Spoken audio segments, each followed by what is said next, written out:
ისტორიული სამშვიდობო მოლაპარაკებები ოფიციალურად ჩაიშალა და ნებისმიერ წამს შეიძლება მასიური სამხედრო ესკალაცია დაიწყოს.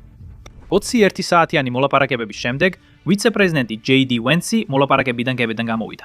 ომი ახლა ნებისმიერ მომენტში შეიძლება დაიწყოს და სინამდვილეში როცა ამ ვიდეოს უყურებთ, შეიძლება უკვე ესკალაციაც მიმდინარეობდეს. მოდით ნახოთ რა მოხდა და სად წავიდა ყველაფერი არასწორად. როგორც თქვენგან ზოგიერთმა შეიძლება უკვე იცოდეს, მოლაპარაკებები მიმდინარეობდა მთელი პარასკევის ღამე და თითქმის მთელი შაბათი. შემდეგ იყო შესვენება და გავრცელდა ინფორმაცია, რომ ორივე მხარეს უბრალოდ დასვენება სჭირდებოდა და მოლაპარაკებებს მეორე დილით გააგრძელებდნენ. მაგრამ შემდეგ ვიცე-პრეზიდენტმა JD Vance-მა ჩაატარა დაუგეგმავი პრეს-კონფერენცია და გააკეთა ასეთი სენსაციური განცხადება.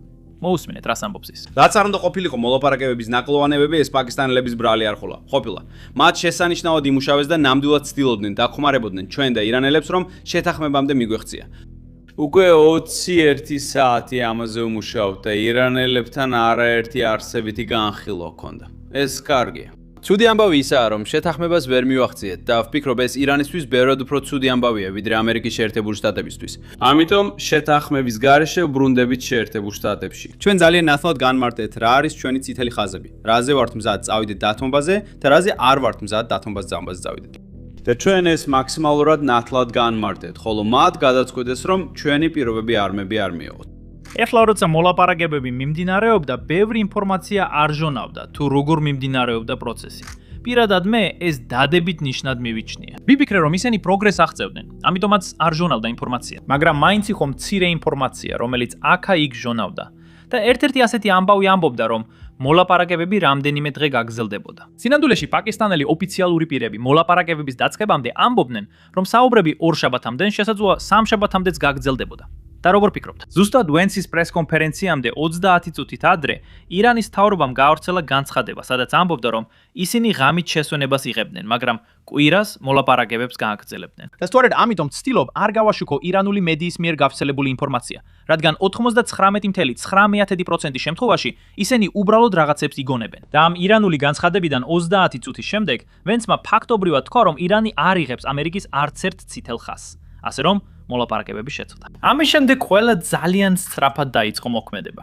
ამ პრეს-კონფერენციის დასრულებიდან 15 წუთში ორივე მხარე აეროპორტში წავიდა და უკვე ჰაერში იყვნენ. ეხლა სინამდვილეში ბევრი დეტალი არ გვაქვს იმის შესახებ თუ რა მოხდა არასწორად მოლაპარაკებების დროს, მაგრამ JD Vance-მა რამდენიმე კითხვას უპასუხა. მოდით მოვისმინოთ რა გააზიარა მან. მათ აქ უარი თქვეს. შეგვიძლია დაგვეხმაროთ რომ ცოტა უკეთ გავიგოთ ეს. კარგი, ყველა დეტალში არ შევალ, რადგან არ მინდა საჯაროდ ვიმსიელო მას შემდეგ, რაც 21 საათი კერძო ფორმატში მოლაპარაკობდით. მაგრამ მარტივი ფაქტია, რომ ჩვენ გჭირდება მკაფიო ვალდება, მკაფიო ვალდებულება, რომ ისინი არ ეცდებიან ბირთვული იარაღის მოპოვებას და არ ეცდებიან იმ საშუალებების მოპოვებას, რაც მათ სწრაფად მისცემდა ბირთვული იარაღის შექმნის შესაძლებლობას. ეს არის შეერთებული შტატების პრეზიდენტის მთავარი მიზანი და სწორედ ამას ვცდილობდით ამ მოლაპარაკებების გზით მიგვეღწია. კიდევ ერთხელ მათი ბირთვული პროგრამა, როგორიცაც არის, ის გამდიდრების ობიექტები, რაც ადრე ჰქონდათ, განადგურებულია. მაგრამ მარტივი კითხვა ესეთია: ხედავ თუ არა ირანელების ფუნდამენტურ ნებას, რომ არ განავითარო ბირთვული იარაღი? არა მხოლოდ ეხლა, არა მხოლოდ 2 წლის შემდეგ, არამედ გრძელვადიან პერსპექტივაში. ჯერ ამას ვერ ხედავთ, ვიმედოვნეთ რომ ნახავთ. ეხლა ზოგი ადამიანი ამტკიცებთ, რომ ირანმა უკვე განაცხადა, რომ ისინი არ აპირებენ ბირთვული იარაღის შექმნას. მაგრამ ეს არ არის ის, რასაც შეერთებული შტატები ეძებს. და ამის მიზეზი ის არის, რომ ირანმა უკვე აჩვენა, რომ ისინი მზად არიან საზოგადოებას მოატყუონ. მათ თქვეს, რომ არ სურთ ბირთვული იარაღი, მაგრამ ურანს 60%-მდე ამდიდრებდნენ. ასე დონეზე არ ამდიდრებ ურანს, თუ მხოლოდ ბირთვული ენერგია გინდა. ურანს ამდიდრებ, მაშინ როცა ბირთვული იარაღის შექმნა გინდა. სწორედ ამიტომ ცდილობს შეერთებული შტატები ირანის დაყოლიებას, რომ მის ტერიტორიაზე ურანის გამდიდრება ნულამდე დაიყვანოს. სინამდვილეში ომის დაწყებამდე აშშ-მ ირანს უფასოდაც კი შესთავაზა გამდიდრებული ურანის შეუზღუდავი რაოდენობით მიწოდება მათი ბირთვული ელექტროსადგურებისთვის. ეს ნიშნავს, რომ ირანს არაფერი არ მოუწევდა არც ყიდვა და არც წარმოება. აშშ-მ მზად იყო ყველა ხარჯი დაეფარა და ირანის ერთადერთი ვალდებულება ის იყო, რომ არ აეშენებინა ურანის გამდიდრების არც ერთი ობიექტი ირანში. ნებისმიერი გონივრული ქვეყანა, რომელსაც უბრალოდ თავისი მოქალაქეებისთვის ბირთვული ენერგია სურდა, ამ შეთავაზებას დათანხმდებოდა, რადგან ეს პირდაპირ ნიშნავს, რომ ბირთვული ენერგიის წარმოებაზე უზარმაზარ ფასდაკლებას იღებ. მაგრამ არა, ირანმა უარი თქვა. და ამის მიზეზი საკმაოდ მარტივია. ირანს გამდიდრება ბირთვული ენერგიისთვის არ სურს. მათ ეს სურთ, რათა გააგრძელონ მსოფლიოს შანტაჟი. სწორედ ამიტომ გაამდიდრეს ურანი უკვე 60%-მდე, მათ ეს სჭირდებათ როგორც მოლაპარაკებების ბერკეტი. და მათი ბერკეტი ძირითადად ისაა, რომ ირანი ამბობს, მოგვეცით ის, რაც გვინდა, თორემ ბირთვულ ბომბს ავაგებთ. სწორედ ამიტომ დაიწყო ომი. და ეხლა როცა ომი უკვე მიმდინარეობს, აშშ-ო კიდევ უფრო ძლიერად აწვება. ნულოვანი გამდიდრება. და სავარაუდოდ შეერთებული შტატები ასევე სთხოვს ირანს, რომ დათმოს ის 400 კილოგრამი, ანუ 900 ფუნტი გამდიდრებული ურანი, რომელიც ირანს სადღაც ბირთვულ ობიექტში აქვს დამალული.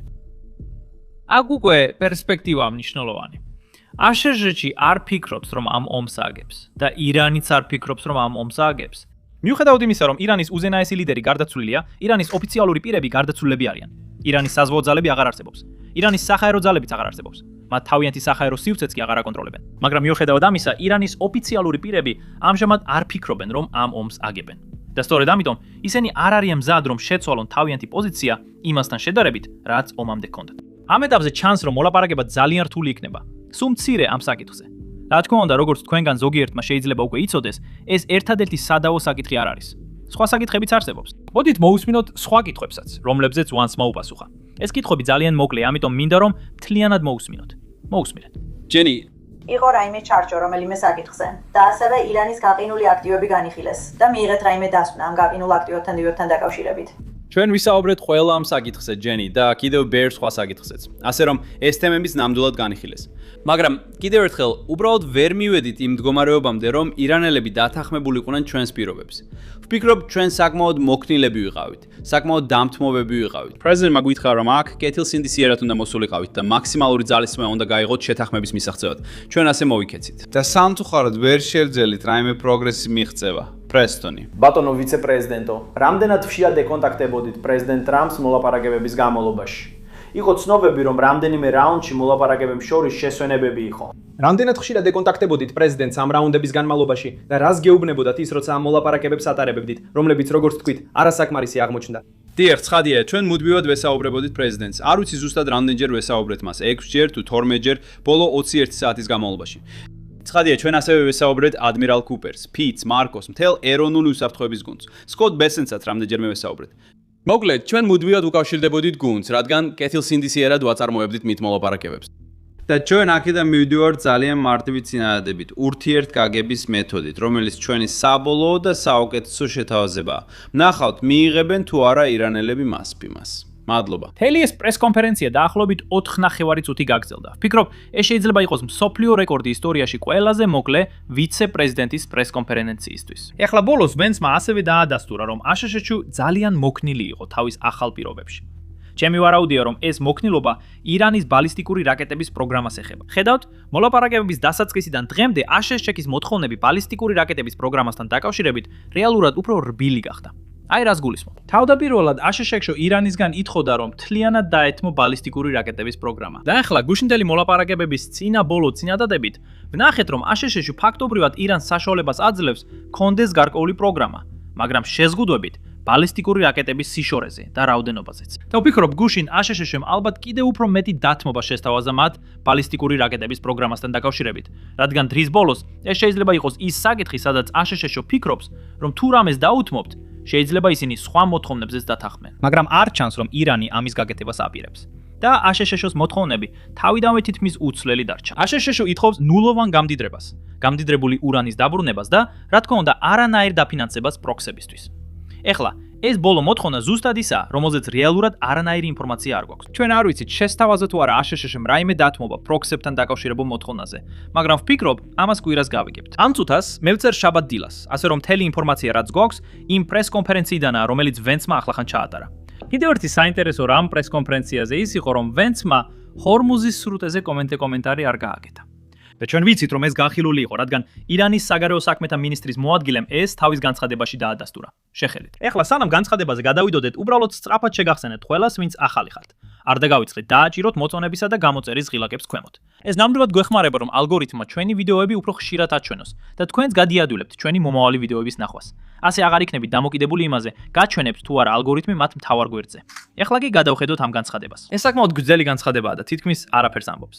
ბევრი სიტყვა, მაგრამ რეალურად არანაირ ინფორმაციას არ გვაწვდის. მაგრამ მეოთხე პუნქტში ის ადასტურებს, რომ გაიმართა განხილვები სხვადასხვა მიმართულებით, მათ შორის ჰერმუსის სრუტის შესახებაც. ეხლა ჩვენ ვიცით, რომ ირანს სურს სრუტე თავისი კონტროლის ქვეშ შეინარჩუნოს, მაგრამ მსოფლიოში არც ერთი ქვეყანა განსაკუთრებით კი არაბული ქვეყნები, რომლებიც პირდაპირ ყურეზე არიან, ამას არ დაეთანხმებიან. რატო უნდა გადაეხადონ საუდის ტანკერებმა ირანისთვის გადასახადი, როცა საუდის არაბეთი პირდაპირ მეორე მხარეს დებარეობს? რატომ უნდა გადაეხადონ კატარის, ქუვეითის ან ერაყის ტანკერებმა ირანისთვის გადასახადი?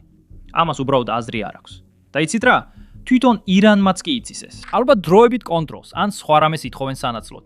რადგან ირანი იცის, რომ აშშ-ში ამ ომისთვის არანაირ კომპენსაციას არ გადაიხდის. ამიტომ იმედოვნებენ, რომ ეს გადასახადის იდეა მათთვის ფულის დაბრუნების საშუალებაა, რათა ზარალი ანაზღაურონ, ან იქნებ იმ ბალისტიკური რაკეტების საფასური დაფარონ, რომლებიც ამ ომის დროს განადგურდა. მაგრამ ძალიან მეპარება ეჭვი, რომ ირანი ამ საკითხზე რაიმეს მიიღებს. ალბათ ამიტომაც ვენცმა ეს საკითხი საერთოდ არ წამოაყენა და პრეს-კონფერენციაზეც არანაირი ინფორმაცია არ გაავრცელა ამასთან დაკავშირებით.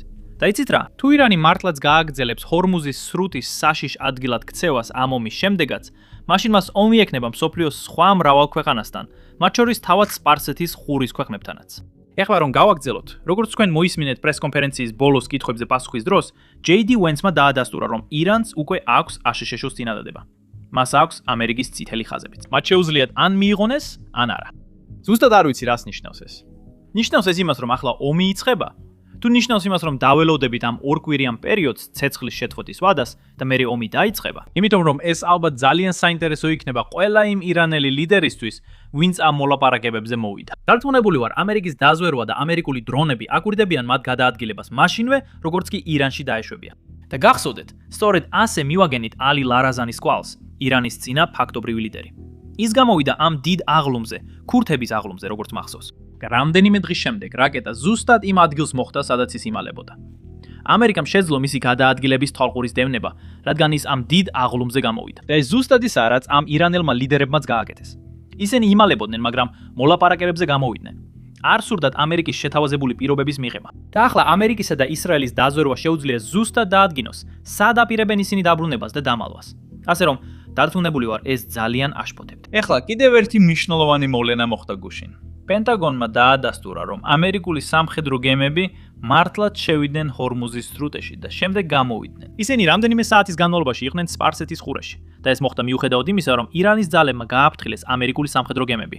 ჰეი, ჩვენ დაგვესმებით თავს. მაგრამ ამერიკელებმა არ შეეშინდათ და სინამდვილეში არაფერი მოხდა. ჩვენ ეს გუშინაც გავაშუქეთ, მაგრამ ახლა გვაქვს მეტი დეტალი იმის შესახებ, რაც მოხდა. და ჩვენ ზუსტად ვიცით, როგორ წარიმართა საუბარი ამერიკულ სამხედრო გემებსა და ირანის ძალებს შორის. გვაქვს ზუსტი ციტატებიც. მოდით ამას გადავხედოთ. როდესაც ამერიკული გემი შედიოდა, ირანის ძალებმა რადიოთი დაუკავშირდნენ ერთ-ერთ გამანადგურებელს და უთხრეს: ეს არის ბოლო გაფრთხილება. ეს არის ბოლო გაფრთხილება. ამ დროს ამერიკულმა გემმა უპასუხა: გადაადგილება ხდება საერთაშორისო სამართლის შესაბამისად. არანაირი გამოწვევა არ არის თქვენი მისამართით. და მე ვაპირებ დავიცვათ ჩვენი მთავრობის ცეცხლის შეწყვეტის წესები. ვარაუდობ, რომ ირანის ძალებმა შეისწავლეს აშშ-ის ისტორია, რადგან იცოდნენ, რომ ამერიკულ სამხედრო გემზე სროლა იქნებოდა საკმაოდ კარგი გზა ომის ესკალაციისთვის, რასაც ირანი ვერ გაუძლებდა. ეხლა, რა თქმა უნდა, ირანს რეალურად არ აქვს შესაძლებლობა ჩაძიროს ამერიკული სამხედრო გემი. მთელი ამ დროის განმავლობაში ირანი ანადგურებდა სამოქალაქო გემებს. ამ გემებს არ აქვს თავდაცვის საშუალება. ეს ასე არ არის ამერიკული სამხედრო გემისთვის. და ირანი თავის საზღვრებს კარგად იცნობდა. აი ამიტომ, სინამდვილეში არაფერი მოხდა. ამასთან ერთად, როდესაც ცენტრალურმა სარდლობამ დაადასტურა ეს მოგზაურობა, მათ ასევე დაადასტურეს, რომ დაიცვეს ირანული ნაღმების გაწმენდა ცხალქვეშა დრონების გამოყენებით. აი მეტი დეტალი. მოусმინეთ. USS Michael Murphy და USS Frank A. Patterson-ი ეძებენ ირანულ ნაღმებს. იმავდროულად ცდილობენ შექმნან უსაფრთხო და გაწმენდილი გზა. მომდევნო დღეებში ასევე გამოყენებული იქნება წყალქვეშა დრონები. ეხლა ჰორმუზის სრუტე ძალიან სახიფათოდ ითვლება, რადგან New York Times-ის ცნობით, ირანს შესაძლოა სრულად არ შეეძლოს დაადგინოს, სად შეიძლება ირანის რეჟიმს ნაღმები დაეყარა. CENTCOM წერს, დღეს ვიწყებთ ახალი მარშრუტის შექმნის პროცესს და მალე ამ უსაფრთხო გზას საზღვაო ინდუსტრიას გაუზიარებთ, რათა ვახალისოთ ვაჭრობის თავისუფალი მოძრაობა. ეხლა სამშაბათის ცეცხლის შეწყვეტის შემდეგ დაახლოებით 12-ზე მეტმა გემმა გაიარა სრუტე, მაგრამ ეს ჩვეულებრივ რაოდენობასთან შედარებით მხოლოდ მცირე ნაწილია. ირანის ბლოკადამ რამდენიმე გლობალური პრობლემა შექმნა, მათ შორის საავიაციო საწვავის დეფიციტი. პრეზიდენტი ტრამპიც კი ცდილობს ცარიელი ტანკერების აშესტოში მოზიდვას. წერს, რომ უზარმაზარი რაოდენობის სრულიად ცარიელი ნავთობის ტანკერები, ზოგიერთი ყველაზე დიდი მთელ მსოფლიოში, ამჟამად მიემართება შეერთებულ შტატებში, რათა დატვირთონ საუკეთესო და ყველაზე ხარისხიანი ნავთობითა და გაზით, რაც კი სადმე არსებობს მსოფლიოში. ჩვენ გვაქვს მეტი ნავთობი, ვიდრე შემდეგ ორ ყველაზე დიდ ნავთობის ეკონომიკას ერთად და უფრო მაღალი ხარისხის. ჩვენ გეოდებით სწრაფი მომსახურება პრეზიდენტი დონალდ ჯეი ტრამპი. ეხლა მინდა გაჩვენოთ რუკა ყველა იმ ტანკერის, რომელიც მიემართება შეერთებული შტატებისკენ. შეხედეთ იმ წკრივს, რომელიც მოდის აზიიდან, ჩადის აფრიკაში, შემდეგ კი ადის შეერთებულ შტატებში. ეს ყველა მიემართება შეერთებული შტატებისკენ და ზოგიერთი მათგანი რეალურად აქ, ჰიუსტონში მოდის, რომ აიღოს ამერიკული ნავთობი და უკან წაიღოს აზიის ქვეყნებში. ხედავთ, ომამდე ჰორმუზის სრუტეში გამავალი ნავთობის თითქმის 90% მიდიოდა აზიის ქვეყნებში. და ახლა ამ ქვეყნებიდან ბევრს დიდი მარაგები არ აქვს. ამიტომ მათ სჭირდებათ ნავთობის მუდმივი მიწოდება და რადგან ვეღარ იღებენ მას სპარსეთის ხულის ქვეყნებიდან, ცდილობენ მიიღონ შეერთებული შტატებიდან. ეხლა როცა მოლაპარაკებები ჩავარდა, ზუსტად არ ვიცით რამდენ ხანს დასჭირდება ჰორმუზის სრუტის გახსნას. იმიტომ რომ გახსოვდეთ, საქმე მხოლოდ იმაში არ არის, რომ ამერიკული სამხედრო გემები შედიან და გამოდიან. საუბარია იმაზე, ექნება თუ არა ნავთობის ტანკერების კაპიტნებს და კომპანიებს ნდობა ჰორმუზის სრუტის უსაფრთხოებაში. რომ ტანკერები ისევ გაგზავნონ შიგნით და უკან დააბრუნონ. სანამ ისინი თავს უსაფრთხოდ არ იგრძნობენ, ჰორმუზის სრუტე ფაქტობრივად დახურულია. თუნდაც ირანელებს რეალურად არ ქონდეთ ტანკერების განადგურების შესაძლებლობა. ასე რომ ეს ის საკითხია, რაზეც მოგვიწევს დაველოდოთ და ვნახოთ. დარწმუნებული ვარ, კვირას უფრო მეტ ინფორმაციას მივიღებთ იმის შესახებ, რა მოხდა მოლაპარაკებებში, რა იყო სხვა სადავო საკითხები და მსგავსი ყველაფერი. ასე რომ აუცილებლად დააჭირეთ ქვემოთ გამოწერის ხილაკს და როგორც კი ახალ ინფორმაციას მივიღებ, აუცილებლად შეგატყობინებთ. ჩემი სახელია სემი და შემდეგ ვიდეოში შევხვდებით. თქვენ უყურებთ ამ ვიდეოს, რაც ნიშნავს, რომ უკვე იცით ირანი რთულია. მაგრამ რაც შეიძლება არ იცოდეთ, არის ის, რატომ გახდა ასე. და ეს ისტორია იწყება 1979 წლამდე, ის იწყება ისლამური რევოლუციამდე. და გამოიცანით რა. ჩვენ ახლახან შევქმნით მრავალნაწილიანი პოდკასტის სერია სახელად Searching History, რომელიც მთლიანად გაგატარებთ ამ ყველაფერში. დაწყებული ყაჯართა დინასტიით, რომელიც მართავდა ირანს 1900-იანი წლების დასაწყისში. პირველი ორი ეპიზოდი უკვე საჯაროა და შეგიძლიათ ახლავე ნახოთ. თუ თქვენ დაინტერესებული ხართ ირანის ისტორიით და იმით, თუ როგორ მივედით აქამდე, შეგიძლიათ უყუროთ ჩვენს პოდკასტის სერიას აღწერაში მოცემულ ბმულზე დაკლიკებით. ან უბრალოდ მოძებნოთ Searching Here აპლიკაციაში, საიდანაც პოდკასტებს უსმენთ.